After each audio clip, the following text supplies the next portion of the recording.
Hola a todos y a todas. Vamos a comenzar con la unidad temática número 2, que lleva por nombre Ecuaciones de redes. Esta unidad consiste básicamente en los temas que aquí se indican. En esta primera parte vamos a ver lo que está destacado en amarillo, es decir, las leyes de Kirchhoff y transformación de fuentes. Los objetivos que perseguimos es que ustedes sean capaces de interpretar las leyes fundamentales de los circuitos eléctricos, es decir, las leyes de Kirchhoff, que sepan aplicar estas leyes en dos poderosas técnicas de análisis, nodos y mallas, que utilicen los teoremas de Thevenin y de Norton y que comprendan de qué se trata el análisis de circuitos. Las leyes de Kirchhoff fueron desarrolladas por Gustav Kirchhoff, físico alemán, quien además desarrolló el espectroscopio moderno para el análisis químico y que junto a Bunsen, el del mechero que usaron en química, descubrió el cesio y el rubidio. Las leyes son dos, la ley de las corrientes y la ley de las tensiones. Comenzamos con la ley de las corrientes, definimos primero nodo y rama. Los nodos pueden ser simples y principales. Cuando vinculan dos elementos son simples, cuando vinculan tres o más son principales.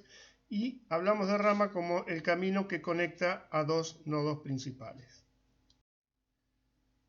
Entonces, la ley lo que nos dice es que la suma algebraica de todas las corrientes que entran y salen de un nodo es igual a 0.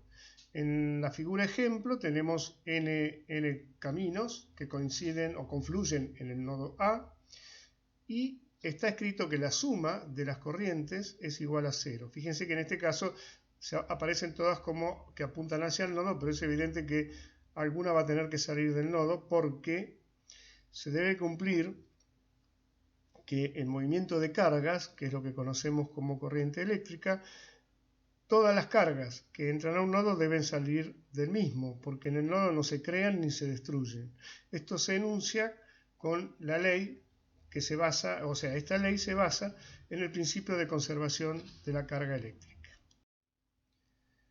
En este caso tenemos 5 ramas, en 2 de ellas y 1 y 3 las corrientes son entrantes, en los otros 3 son salientes, y entonces en general vamos a usar como convención que las corrientes entrantes las vamos a considerar positivas y las corrientes salientes negativas.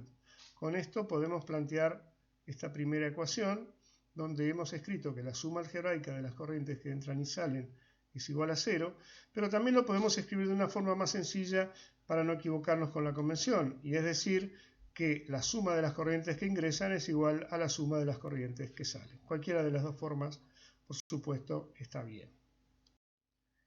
La otra ley es la de las tensiones, que me dice que la suma de las tensiones alrededor de cualquier camino cerrado de un circuito es igual a 0. En la figura tenemos 5 elementos en un camino cerrado, 2 de ellos son fuentes de tensión, BA, BB, las otras 3 son resistencias y todas están circuladas por la misma corriente I, por ser un camino único. La convención que vamos a adoptar es que en un elemento pasivo, como son las resistencias, la polaridad va a ser positiva en el extremo donde ingresa la corriente y vamos a decir que en la resistencia se produce una caída de tensión. En un elemento activo, en cambio, si la corriente ingresa por el extremo negativo, como es el caso de B sub A, consideraremos una elevación de tensión. En el caso de B sub B, la corriente ingresa por el terminal positivo, por lo tanto, esa fuente se consideraría una caída de tensión.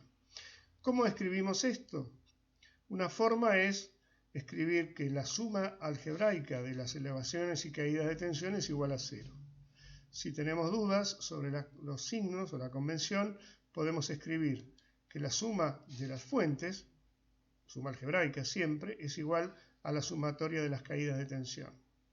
Si para cada caída de tensión escribimos la expresión correspondiente, que es igual al producto de la corriente serie por la respectiva resistencia, y reemplazamos en la expresión anterior, obtenemos que la diferencia entre las fuentes de tensión es igual al producto de la corriente por la resistencia equivalente, que por tratarse de un circuito serie es la suma de las resistencias que lo integran.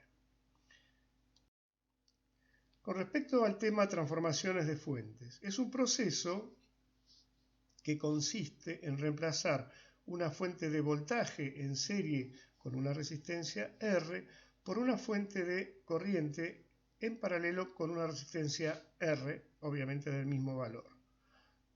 Este proceso se puede hacer en un sentido o en el otro. Para este tipo de herramientas es fundamental el concepto de equivalencia. Decimos que ambos circuitos son equivalentes porque si conectáramos entre A y B una misma carga, el efecto en la carga, sea la tensión entre sus bornes y la corriente que la circule, sería la misma. Veamos, la corriente I sub S, que es la corriente de la fuente de corriente, es igual a B sub S, que es la tensión de la fuente de tensión, dividida la resistencia R, que es común en ambos circuitos equivalentes. Esto también lo podemos escribir como que la tensión de la fuente de tensión es igual al producto de la resistencia R por la corriente de la fuente de corriente. La transformación de fuentes también se aplica a fuentes dependientes, aunque en ese caso hay que ser muy cuidadoso con la variable dependiente, como aparecerá en algunos ejemplos. Dos cosas que tenemos que tener en cuenta cuando hacemos la transformación son, primero, que la flecha de la fuente de corriente debe estar dirigida hacia el terminal positivo de la fuente de tensión, como se muestra en la imagen. Y que la transformación de fuentes no es posible cuando la resistencia sea nula o cuando la resistencia sea infinita. Es decir, no se puede hacer transformación de fuentes en fuentes ideales, que son las que no contienen resistencia ni en serie ni en paralelo. Solo se puede hacer esta transformación en fuentes reales, como las mostradas en la figura. Bien, con esto terminamos la primera parte de la unidad temática número 2.